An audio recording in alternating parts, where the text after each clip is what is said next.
Generally speaking, people don't practice studies so much, but I think they're very, very important, and it depends how you practice them and what you get out of them.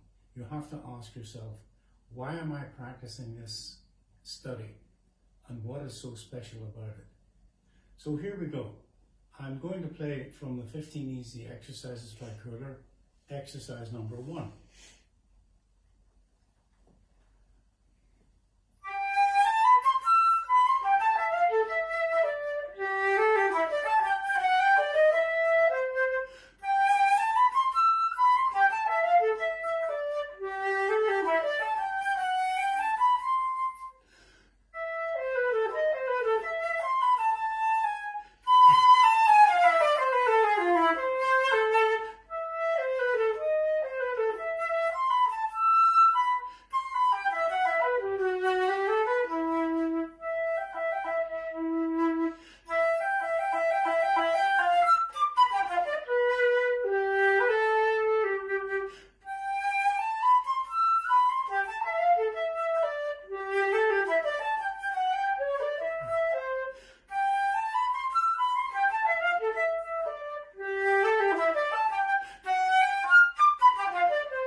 Okay, now,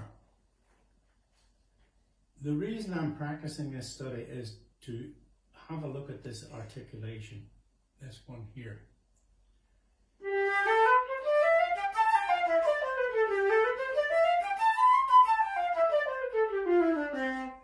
Because it comes quite often in the music that we play, and it's good if you can be prepared and able to produce this articulation just when you need it.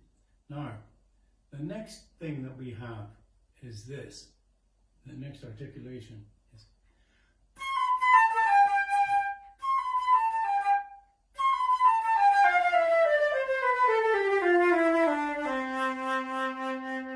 right, and then we have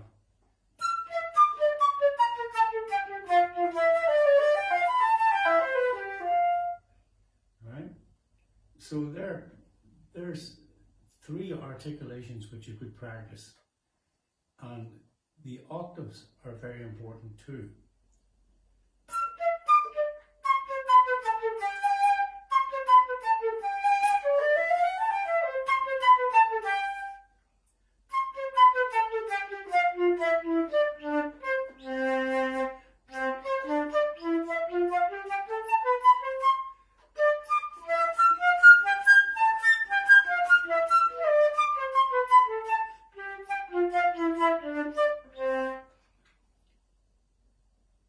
That you do in your Tafanel and Gobert. Now, where's my book? I'm sure you're all familiar with this little booklet here. And each page has got millions of notes. And we have to ask ourselves, how are we going to practice this stuff? Because just looking at it is daunting. Well, it's very easy. You just do a little bit of each exercise, or choose some exercises where you think your technique is lacking and work on that. For example, if we start at the beginning, I don't like to do exercise number 1 because this F sharp fingering gets in the way. So I prefer to begin with exercise 2, which is this one.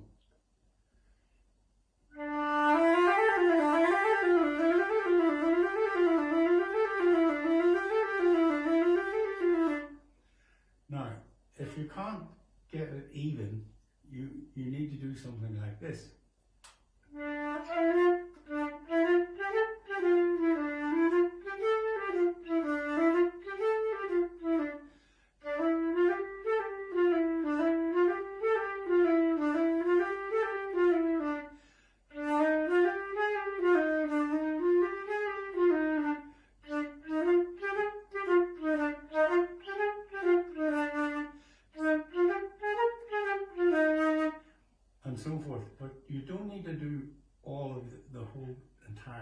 exercise because it's rather difficult, and it's difficult for the embouchure, for the lips, you know, you get tired doing it. So therefore, you need to do maybe the first 3 or 4 lines, like until you get the F. Then do it up an octave.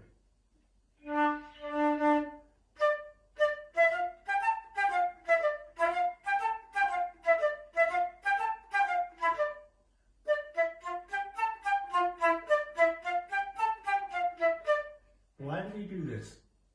It's the same fingering, but the embouchure is different. This is where we practice the flexibility of the embouchure.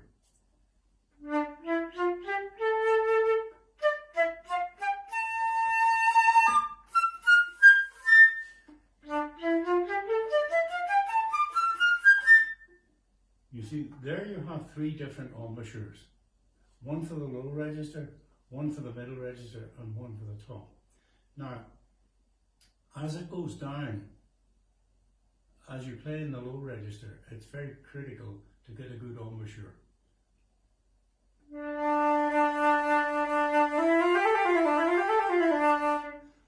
You see? And the next one.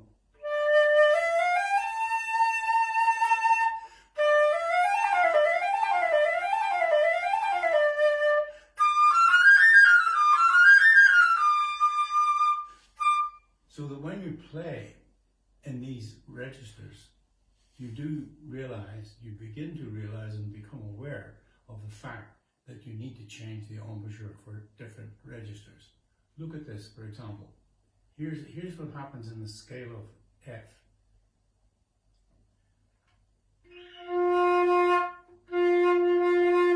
That's the first embouchure, second, third.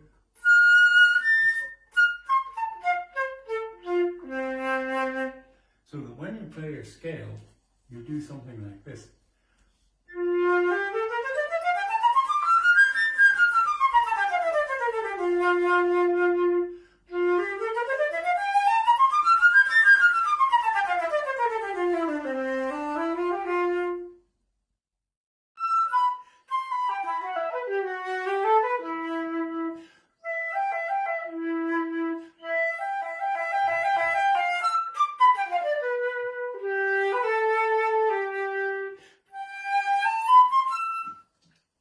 Well, there's a couple of things I want to talk to you about. One is breathing, and the other one is articulation. Now, breathing, I learned from a singer who was my first professional teacher in Ireland, and she was a professional singer, and she had lessons from Jeffrey Gilbert on the flute, because her second study was flute. She was first study singer, second study flute. And she taught me breathing like singers do. And I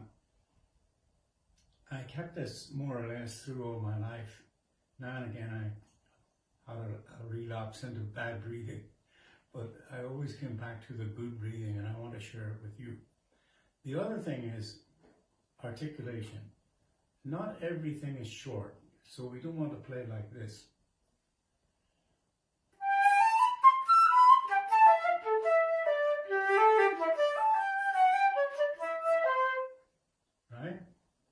If you compare our articulation, our method of tonguing, to a violinist who has a good strong down bow and a soft up bow and all variants in between, you'll realize that we don't use half as many of the possibilities we have.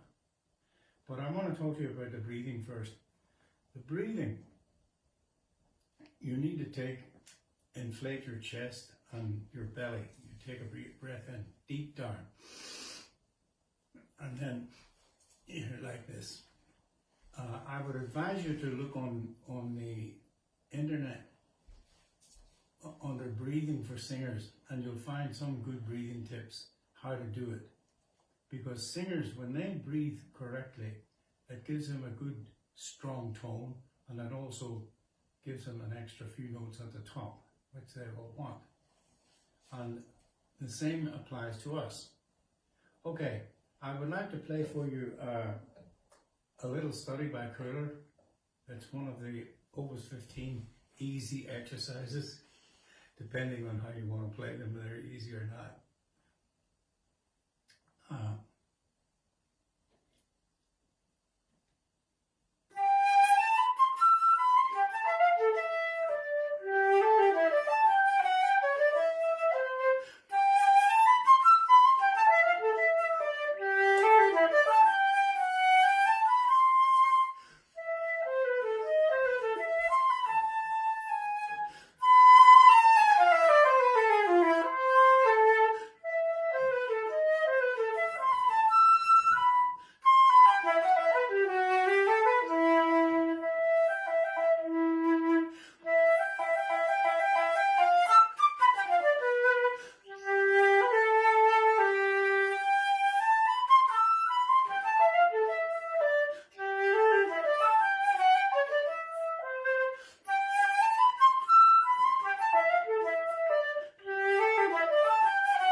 Now, in this little study are contained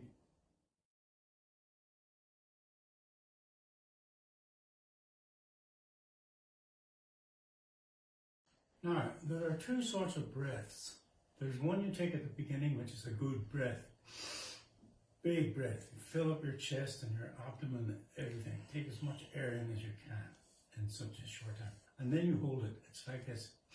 Stop, play. The other breath is a small breath which you use in between, whether you need it or not. And I'll show you that one too. Now look, I'm going to exaggerate the breathing so you see what's going on.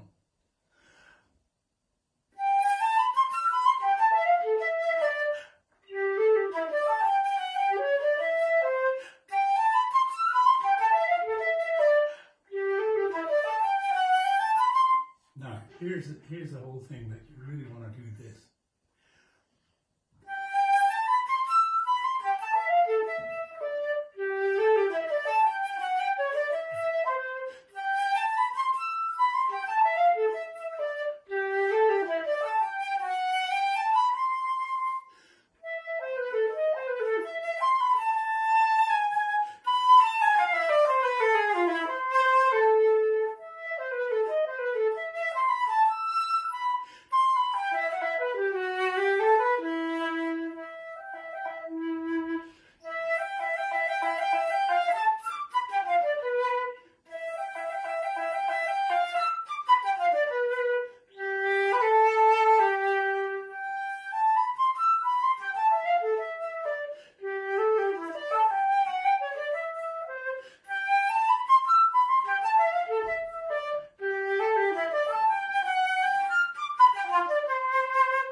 You saw how the breathing affected the playing.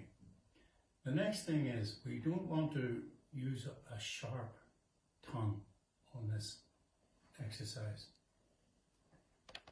On this one here.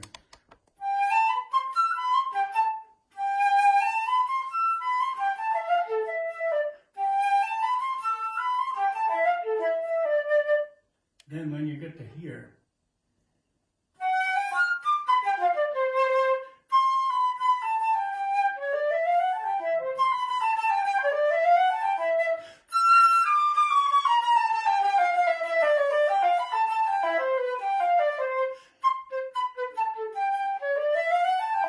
here you use a sharper tongue.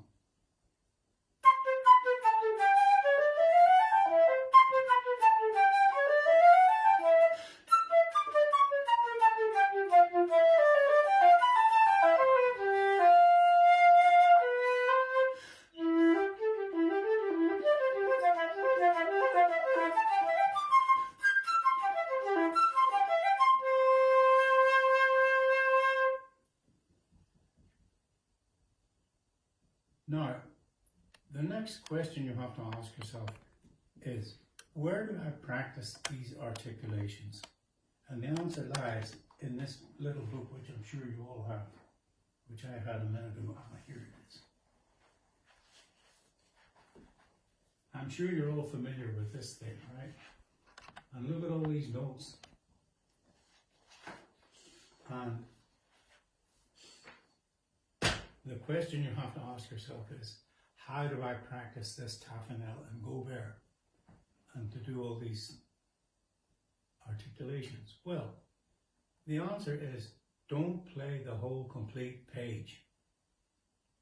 When you start doing this,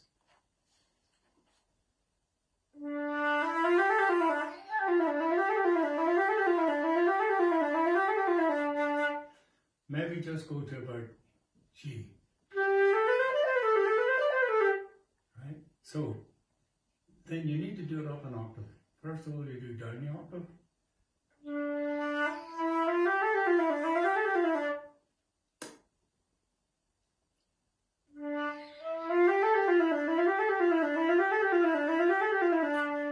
And then up the octave. Now, why do you do it up the octave when the fingering is the same? The answer is to train your embouchure to be flexible. You need to have this sort of flexibility when you play the flute.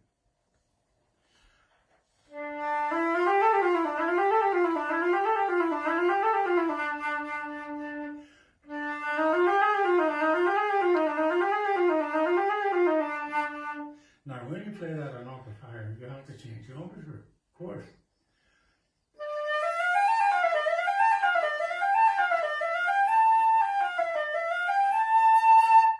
Right? And then if it's another octave higher, you have to change again.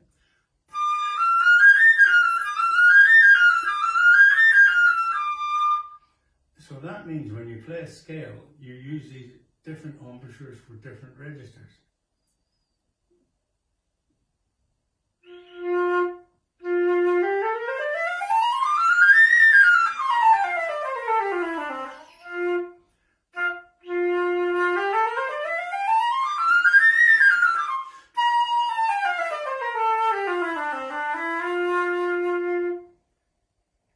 And I'm sure you can hear the difference.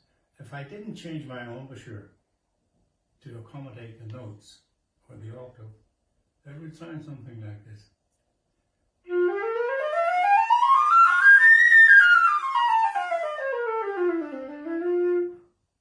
Right? But we want it to sound like this.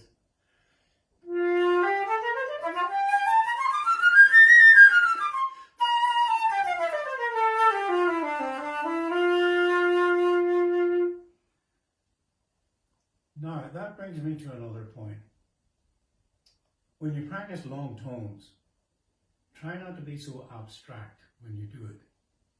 You know, don't go off somewhere in your mind thinking about all sorts of other things.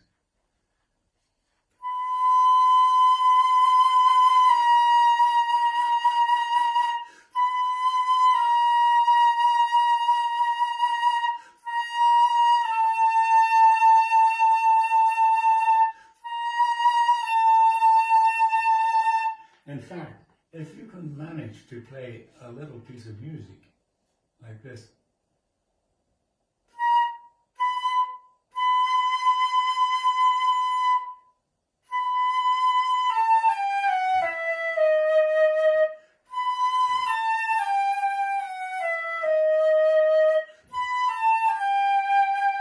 see where you have to change with the G, change the embouchure.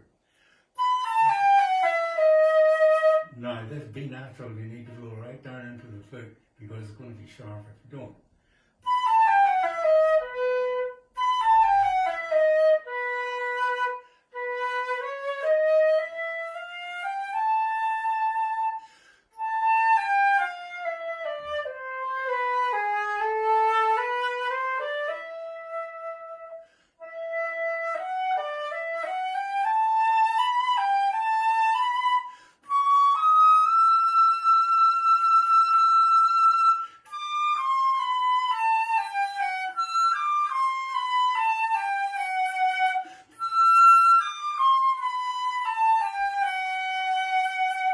You see, what I'm doing now is I'm practicing my tone development, but not doing it on one tone because it's rather boring.